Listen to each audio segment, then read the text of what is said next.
My dear viewers, beginning today is the official Alliteration Gaming Patreon and channel members. Throughout my Patreon, we've got quite a few tiers you can check out in order to gain special perks and even commission videos that you'd like to see me upload onto the channel. Every tier includes a shout out on my supporter card at the beginning of all of my videos, along with the benefits of the tier itself. Following that, you can now also join the Alliteration Nation by becoming a channel member on the YouTube side of things. Pledging your subscription here as a member of the channel is going to grant you the same shout out on my supporter card as all the Patreon tiers do, as well as access to the members only channel on my Discord. You'll gain a member badge that will level up as you stay subscribed and access to my exclusive emotes when I stream on YouTube. If you're interested in checking out the Patreon, I'm going to have the link in the description and in the pinned comment down below, as well as the link to my Discord should you want to join that as well. And if you want to become a channel member, the big beautiful join button is front and center on my homepage right here.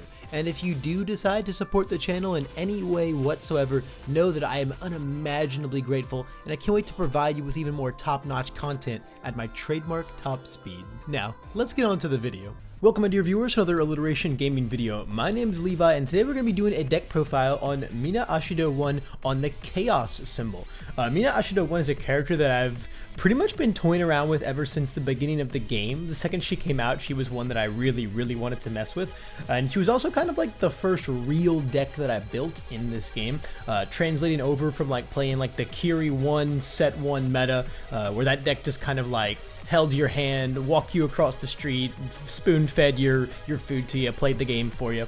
Transitioning to this character was like the first like real deck that I not only built but also played. So this character is just one that like taught me how to block properly, taught me how to play the game properly, taught me risk assessment, stuff like that. Just, you know, your usual things that you learn with a 7-hander, because she's just really generic and really good at doing stuff. And most importantly, when you're trying to learn all those things, having fun is really important, and this character is super duper fun to play. So she's a character that's always had like a soft spot in my heart just as a player and as a fan. I'll probably always have her built. Chaos is my favorite symbol of the game. She plays it really well. That's what we are on for the sake of this deck profile, and I've always had this deck around, but I think that it got some really neat new things from set 3 that kind of make it worth talking about, and I thought it would be a fun deck to show off. I've been playing this one a lot on stream and in-person games lately, and I've gotten a lot of comments asking for the list, so I figured it was finally time to give you guys a showcase on this Chaos Mina deck. So to get into Mina, she's a 7-hand size character with 20 health. She's got one really simple ability, and she's got one really crazy ability.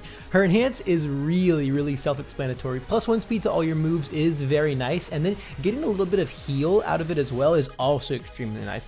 This is going to be kind of the enhance that most of our deck is really designed around playing with, especially a lot of the attacks, just to confirm a lot of guaranteed healing and make sure that we can get way more mileage than we should out of that 20 health. It is not uncommon for this deck to like full block like 2 or 3 things, face tank one big one, and then over the course of a couple turns just completely heal it all back. It makes half blocking a lot less punishing because you're able to work back up from that half block number. Usually when you half block with a 7-hander, it can feel really brutal because like even taking like 3 or so half damage of your 20 health can just feel like so much. So Mina lets you play a little bit more comfortably, knowing you're going to be able to get a lot of it back over time. And then the response is what's really wild. When you check a card, you're able to discard a card and then play that checked card as your next form. So simply put, if I go and check this 0 gravity lift while I'm playing one of my attacks, I can discard a card and bring this lift in as my next form once the current card that I'm playing is done. So it's really cool. That's also kind of what the deck is designed around. The attacks are meant to kind of be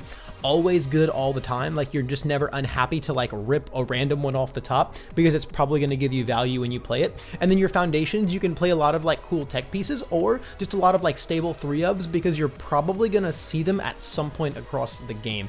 Chaos has a lot of really cool answers to things within their foundations, and so you can build up like a really teched out stage by just kind of like fishing for whatever you need as you're checking all your cards and activating Mina's response at the perfect time. So we're going to move Mina off to the side and get right into our attacks. The first attack that we're going to look at is we've got 4 copies of 0 Gravity Lift. 0 Gravity Lift is a really amazing card. Obviously it's a throw, so we're going to get a guaranteed heal out of it when we activate Mina's enhance on it, which is super duper nice. And in general, this is just kind of the thing that really kickstarts your engines. Being able to fish these out when you play them is fantastic. Your rival never wants to see you check one of these because it means they're just going to get hit by that free 3 damage on them after they block, that heal on you, and then you're going to get another one of these into your momentum, which really allows you to pop off during your late game kind of kill strings. Mina plays the charge package really well because of how she interacts with a few of the cards, and I personally love the charge package. Being able to float something into your momentum on demand is just so powerful and really makes our late game strings pop off. It's kind of like the signature thing about the charge package, and Mina plays that package really well. So no matter whether you're checking this or seeing it in your hand, you're never upset to find Zero Gravity Lift. Next up is a charge deck, so you know that there are going to be 4 copies of Electric Jolt in here. Electric Jolt is so good. It has the same kind of level of interaction with our character that Zero Gravity Lift does, because it's a guaranteed damage, which means it's a guaranteed heal. Being able to just jam this down and say, you'll take 1, I'll heal 1, I'm going to put down your board a little bit, I'm going to have this my momentum for safekeeping. It's going to either be a really crucial piece to keep me alive. Being able to commit things during your rival's turn is so strong. It's going to commit really solid deadlock pieces, because this deck does play pretty wide when it comes to the stage. You're usually going to go into deadlock pretty hardcore, so being able to answer a lot of their deadlock pieces with this is just very nice. It puts so much committal on the board. I mean, Electric Jolt is just a really crazy card. If you're playing charges, if you're playing any of these symbols, you're probably playing Jolt. If you're playing charges, you're definitely playing Jolt. If you're playing a character that gets benefits off of your attack dealing damage, you're just playing Jolt. It's simple as that. Next up, this is a certified Levi charge deck, so you absolutely know that there are 4 copies of Meteor Shower in this deck. This attack is so good. It's obviously interacting with Zero Gravity Lift. It's going to prosper like a ton of attack potential. You generate so much momentum in this deck because we have 8 cards here that guarantee momentum. So being able to set up a ton of meteors is really easy. And like the strongest part about Mina interacting with Meteor Showers is that when you hit that really late game scale and you've got a bunch of momentum and there's like 2 or 3 of these in your discard pile, you're basically just saying, okay, I'm going to draw my 7. If I find one, I have my string. If I didn't find one, if I check one, I can grab that first meteor, which then turns into the second and the third and the 4th meteor, and so on and so forth. But this is like really like the core of the deck's game plan, is just eventually overwhelm them with these 5 high for 5 meteor showers and just try to put them in a position where they're just not able to stop your string of attacks because they simply don't have enough cards to stop every move. Next up, we have our primary kill condition, and that's going to be 4 copies of Cheerful Uppercut. This card is so freaking good. Essentially just being a 6 low for 8 in our character is really nice. And then of course that really powerful on block ability is going to help us stay alive so much. It's going to interact really positively with a lot of the defensive pieces in our deck, things like graceful maneuvers and struggling with studies. But more importantly, this is just like always an 8 damage move because we always just have tons of momentum in this deck. We're able to use things like Self-Assured to manipulate things into mid and then block with this card. There's just a lot of really powerful interactions, and even when you like randomly check this card, it's not going to be like the guaranteed value that Gravelift or Jolt will be in the early game, but sometimes your rival's just not ready to stop 6 low for 4, and it is just another free hit still. Like it's just a really annoying card to deal with. The on block for being able to stop things like combos and just really telling your opponent it's time to slow down. It's time for you to stop swinging at me and leave my precious 20 health alone. It's just really good. This card's amazing. If you wanted to like kill people even harder, these could be things like Home Run Comets or 1.3 million volts. Air/chaos charges have like a ton of different really good kill cards that are on both of those symbols, so it's really up to you on how you want to go about it. This one I think is just like the best for this deck. Also, it's got Mina's face on it, so we love it. Then for the last attack, we have the newest addition to the deck, and that's 3 copies of Cat's Claw Face Grab. Simply put, this is just another throw inside of our deck. It's just another way to say, hey, guaranteed chip damage, guaranteed momentum, and guaranteed heal for my character's enhance. It doesn't really serve any purpose past that. These 3 cards could be anything, really. These could be more kill cards. These could be like Home Run Comets or 1.3 millions. If you wanted more extenders, these could be Double Jab Pummels. Personally, after playing the deck a lot, I find that I just like having the more guaranteed momentum and the more guaranteed heals, so I like to using these 3 slots here for just a few more throws in the deck. Now moving on to foundations, we have our one and only 3 diff in the deck, and that's 4 copies of Shadow's Aid. This card is really cool. It's a very expensive 3 diff, it does not have a great block mod, and it does check a 4, but we don't care about any of those things because this card says that we just get to be an 8, 9, or 10 hander as we find these across the game. 3 difficulty foundations in Mina are perfectly fine because you're able to build them in directly, and usually in the early game, that's what I'm looking to set up. I'm looking to either draw or find one of these so I can get it online really quickly, because if you'll notice, between 4 Gravelift, 4 Jolt, and 3 Face Grabs, we have 11 attacks that guarantee to go to the momentum, meaning we can send the momentum and then just use this every single turn to be able to pick up those extra cards, recur our throws, do even more chip damage, do even more guaranteed healing, and just slowly whittle the rival down while keeping ourselves alive. Things like requesting a Assistance can ready this and then use it again in one turn, because this is not a once per turn ability. It's just your attack, that's all. So this card really lets you stretch out your hand size a lot. The main issue that I always faced playing this deck, and in general Chaos Defense ever since set 1, is you were usually locked to that 7 hand size unless you were playing a ranged deck.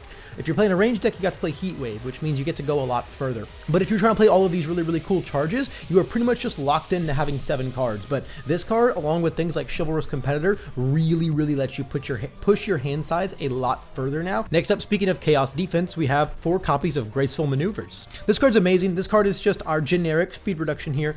Commit for -2 is fine, but after you block your first thing, it's -3. If you're using things like Cheerful Uppercut, it can be -4 on the second one. This card's just amazing. Once again, we're able to ready it with Requesting Assistance and use it multiple times over the course of our turn. This is just our Specialist of Sound in our deck basically, but it's very good. It's kind of like the speed reduction that Chaos was always really wanting to keep itself alive. That way you don't have to constantly and only rely on things like Release and even Cool Student back in the day. Now we have Graceful Maneuvers for just some of the best generic speed reduction in the game. Next up, continuing with cards that keep us alive, we have 3 copies of Self-Assured. This card's just fantastic. Being able to constantly manipulate the zones of attacks is really good. It's unique, so you can only have one, but again, you can use Requesting Assistance to ready it and then use it multiple times over the course of a single turn. This card, in tandem with struggling with studies, lets you be really greedy about what block zones you hold. That way you can prioritize your build and playing your attacks, because most of the time you want to play all 3 of these as many times as you draw them, and they're all high blocks. So if you don't have any high blocks to hold, this card lets you help pad that out quite a lot.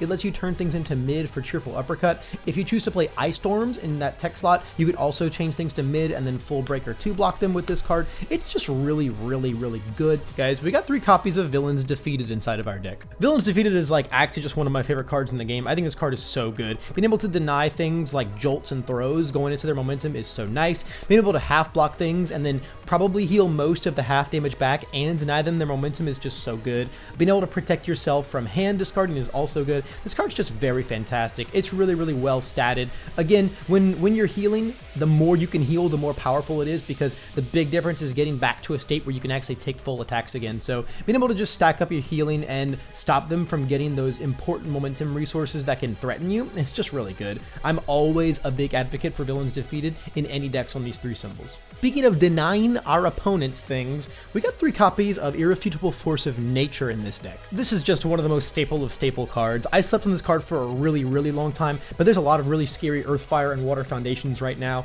Being able to seal things like One with Nature and Snack Time, especially when you're in Deadlock, is really important. Being able to seal basic trainings when you go into Deadlock is really important. This card just has tons and tons of applications non-stop throughout the game. The stats on it are perfectly fine. We're able to fish these out with Mina in those games where this is going to be really important. One of my favorite things to do with this deck is like, oh, I'm fighting an air deck, I'm going to Mina response on every Villains Defeated I find. You will never jolt me. You will never grab lift me. Oh, we're fighting an Earth, Fire, Water deck. I'm going to fish out every single Irrefutable that I check with Mina's response, and I'm just going to stack these up and make sure that you never get to use your really threatening abilities on me. Next up, another fairly new addition to this deck is 3 copies of Rockin' Attitude. Removing this to consume any charge or stun you block with is absolutely fantastic. Being able to block with a Jolt, Grab Lift, or Meteor Shower and then eat it is so good. Being able to uppercut block, we both stuff one in the pool, and then I'll clear the uppercut from my pool and put it into my momentum to grab what Shadows 8 to kill you next turn is so good.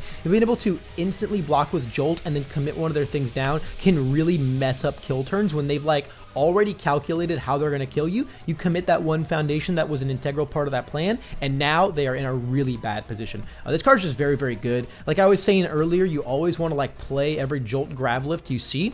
Now, if this card is on your board, you don't necessarily have to, because you are going to get that end goal momentum result anyway. This card just interacts really well with all of our attacks. The last 2 difficulty foundation in our deck is going to be just a pair of Wealthy Aspirations. This card's really nice in this deck. It has a very attractive 1 low block. It lets us reuse things like Jolt, and then ultimately it's just free momentum, right? We get so much guaranteed momentum because we're playing 7 throws and 4 jolts, so this is pretty much online all the time, and it's just like a nice little extender. It helps fuel your meteors a little faster, and it's just a really nice tech piece. Moving into our spams, we have one of the best Chaos Defense cards in the business, and that's 4 copies of Struggling with Studies. Release. This card is just way too good, man. Not only does it protect all of your other important things like your Self-Assureds and your Gracefuls and your Shadow's Aid, like the best foundation in our stage, it protects all of those things from being flipped, which is super duper crazy. But also it just lets you pick up one of your blocks once they're on their third attack or more. This is crazy. Once again, defensively speaking, this card lets you be so greedy. I love like building 6, holding 1, and then just having like 2 of these or like a Chivalrous on my board and just saying like, yeah, what are you gonna do about it, bro? I can block like 5 things if I really want to.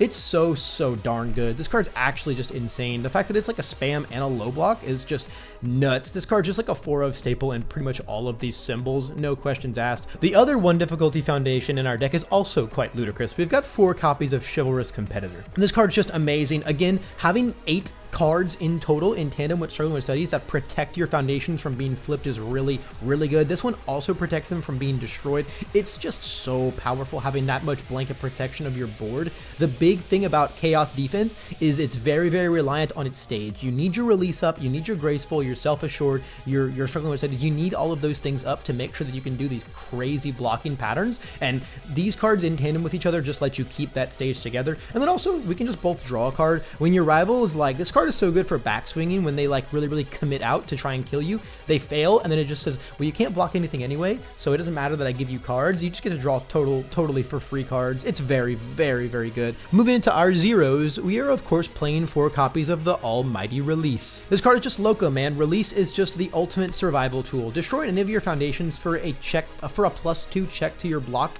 is just, it's just crazy, man. This card just says you cannot die. Like every single foundation on your board is like Specialist of Sound. Like you commit it to pass a check, then you blow it up for +2. It's like a +3 in totality. It's just so good. Like as long as you have a stage, you are able to keep yourself alive with Release pretty much. Continuing on with our absolutely wild 0 difficulty foundations, there's 4 copies of Requesting Assistance in here. This card is pretty much conditionless. Past turn 2, we will almost always have played a Jolt, a Grab Lift, or a Face Grab by then, so we're gonna have momentum. Obviously, just a 0 difficulty that turns into a ready foundation is just fantastic, but also being able to use like Irrefutable Seal multiple times a turn, Self-Assured Zone Change multiple times a turn, Shadow's Aid pickup multiple times a turn, Graceful Speed Reduction multiple times a turn. It's just crazy, man. This card has so many powerful interactions within our deck, and it's just a really insane 0 all around. Lastly, to round out this 0 difficulty lineup and this deck as a whole, 4 copies of Basic Training.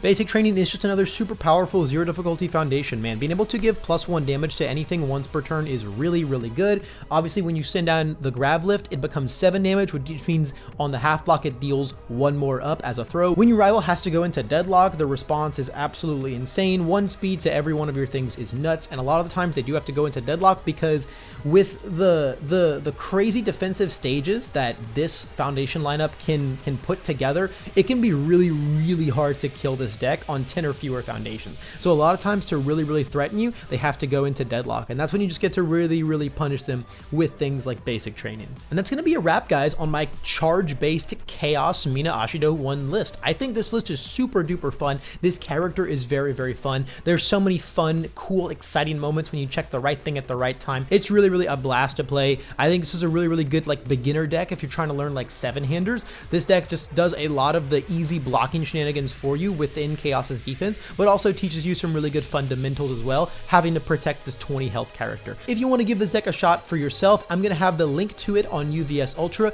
in the pinned comments and in the description below. And while you're down there, if you could also hit the subscribe, the like, or if you really want to support me, even the join button to get access to cool perks like badges and emotes when I stream on YouTube, that's all going to be down there, and I would really love the support and the feedback. And of course, if you really want to go the extra mile and become a part of the channel forever, you can check out my Patreon, linked down below, which is going to have a ton of different options for video commissions where you can gain some interactive one-on-one experiences with me and or dictate what kind of videos that I make personally. If you go check any of that out, I'm extremely grateful, but above all else, I'm just really thankful that you made it all the way to the end of this video. I really appreciate it, and that's all the time I've got for today, but I hope I can see you in the next one.